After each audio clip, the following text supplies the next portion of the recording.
In early 2015, the Lee County Visitor and Convention Bureau received the results of a lodging product study it had commissioned as part of its continuing mission to help local accommodations build market share and increase revenues. The study was conducted by the Highland Group, a prominent research firm long recognized for its expertise and investment counsel in the North American lodging industry. Recently, VCB Executive Director Tamra Pygott sat down with Peggy Berg, a founder of the Highland Group and an active participant in the Lee County study. She asked her to discuss her findings, especially as they relate to the vacation rental market in Lee County. So the question really was, how does our lodging product look? How does it stack up compared to the competition? And mostly this was a study about helping Lee County get ready for the future. So we were in and out of a whole lot of buildings in this study, some in Lee County and many of them not in Lee County. And we've also, because of what we do, we're in and out of buildings all over the country.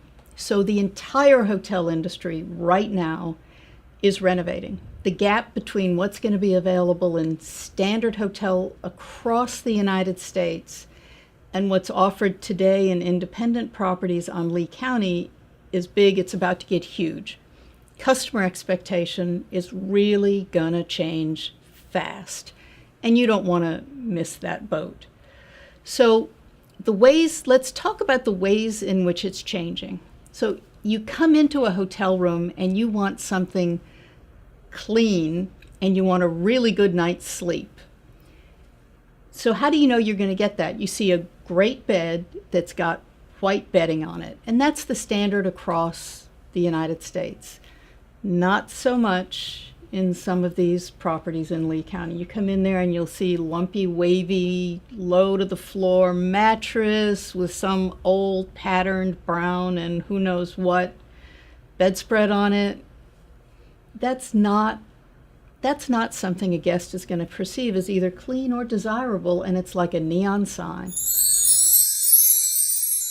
To me, coming from other places and kind of looking around markets, what you have is actually really, really special. I mean, you can look at something from the 1970s and say, that's a dump, that's worn out. I remember that from when I was a kid. It was fashionable when I was in school, and it's not so fashionable now. But that product from the 70s and the 60s, it's very low density. So there's not a lot of places where you can go to the beach and stay in a place like you can here on Sanibel or Captiva or some other places in Lee County. That's tremendous, that space and that low density that you have to offer.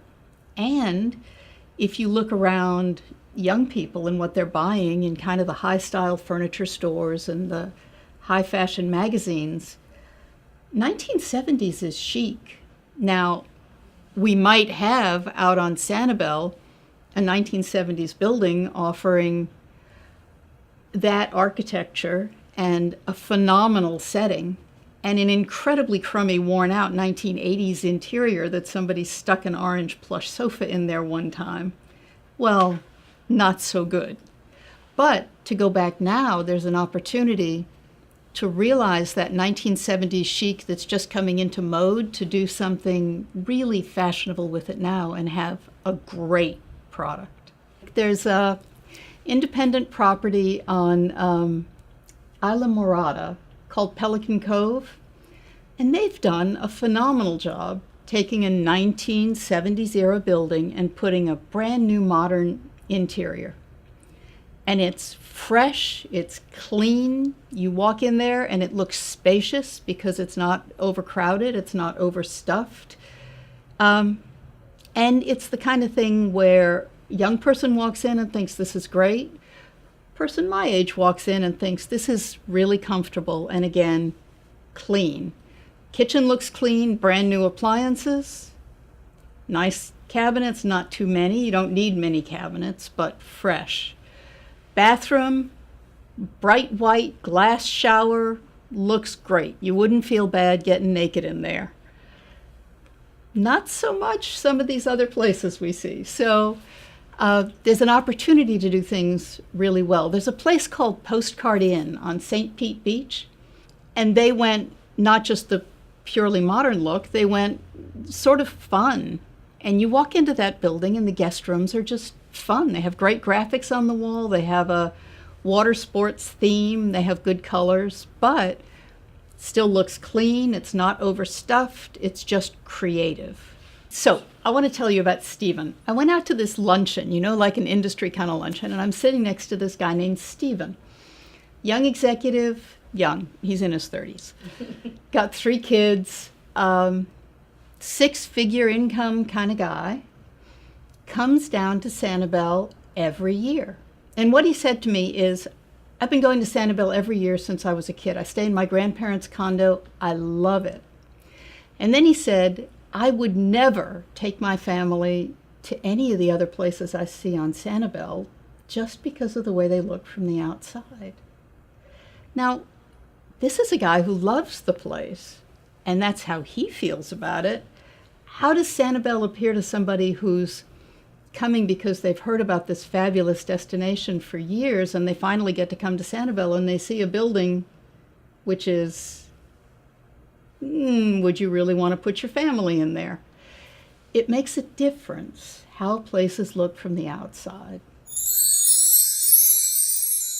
Okay, so I walk into a condo unit and it's got this dusty old painted fish on the wall. I'm like, okay, dusty old painted fish, I remember those. Walk into the next unit and it's got this cheap print of Italy on the wall. Well, I'm in the most beautiful place on the planet and they've got a cheap picture of Italy on the wall?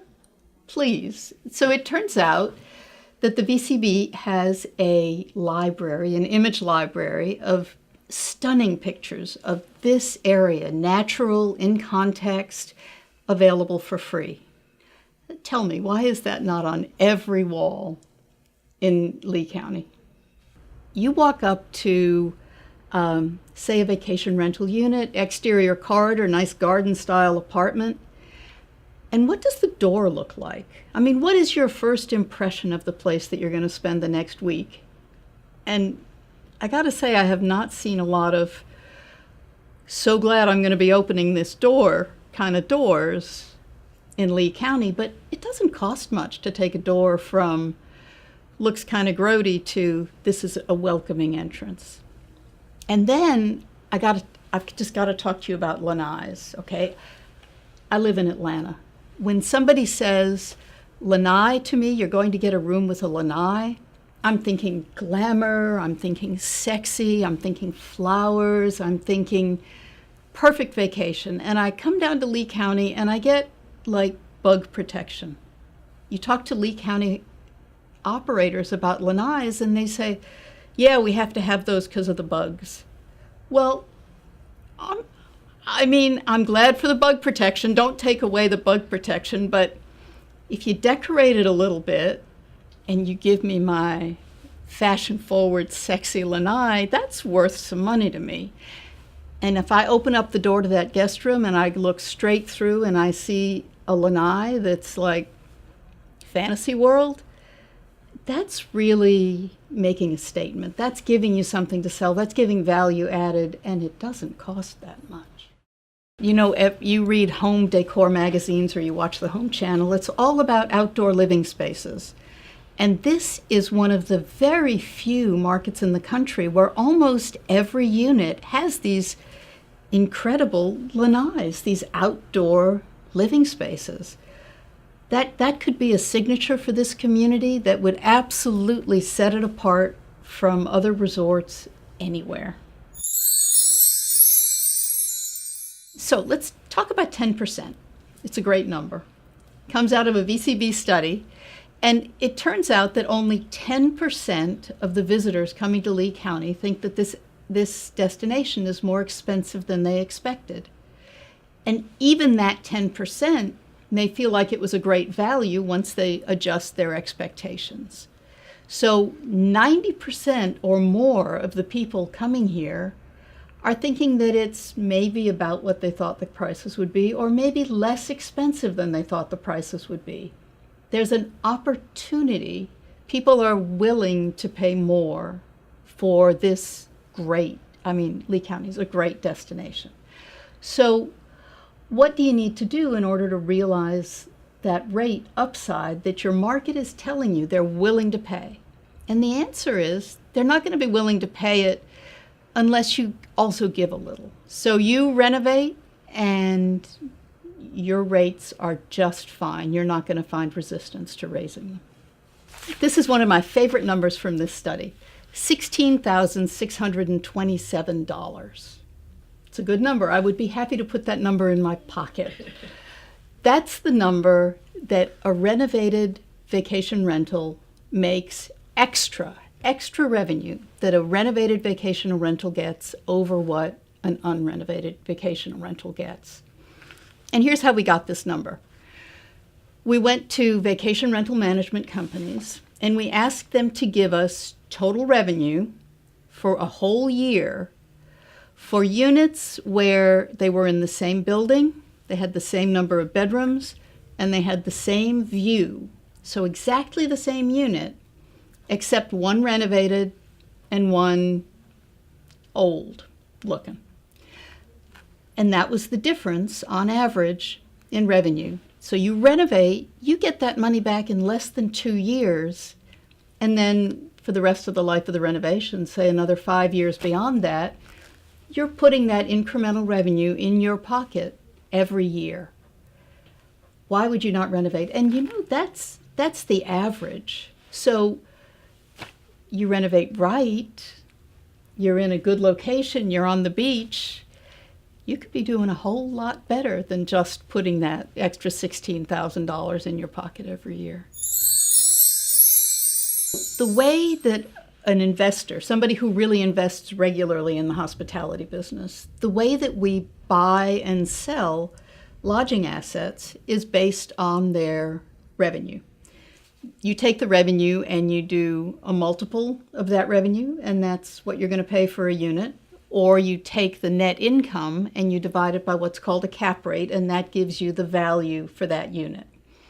So if you have an extra $16,000 in revenue, that could be an extra $160,000, $200,000 in value on that unit. Well, is it worth spending $30,000 to get an extra $160,000 plus the cash in your pocket as you go along? So whatever you're spending on having that plumber come out because the faucet drips, and having the roofer come out because you're getting drips through the roof, and having air conditioning leaks fixed, and having the electrical fixed, having an electrician come out, and having somebody come out and patch your furniture, whatever you're spending on all that stuff, once you've renovated, your maintenance costs go down and your utility costs go down, because nothing runs your water bill up like a running toilet or a 3 or 4 gallon of flush toilet compared to a 1 gallon flush toilet. Nothing runs your electricity bill up like an old PTAC unit. You get a new air conditioning unit, you put a heat pump on it, you put a little remote occupancy sensor on it, and then all of a sudden your utility bills are under control. So it's not just that there's revenue to be made from renovating. It's not just that your asset value goes up dramatically from renovating. It's also that your operating costs go down. And your sustainability quotient goes up if you're fond of that kind of thing. I am.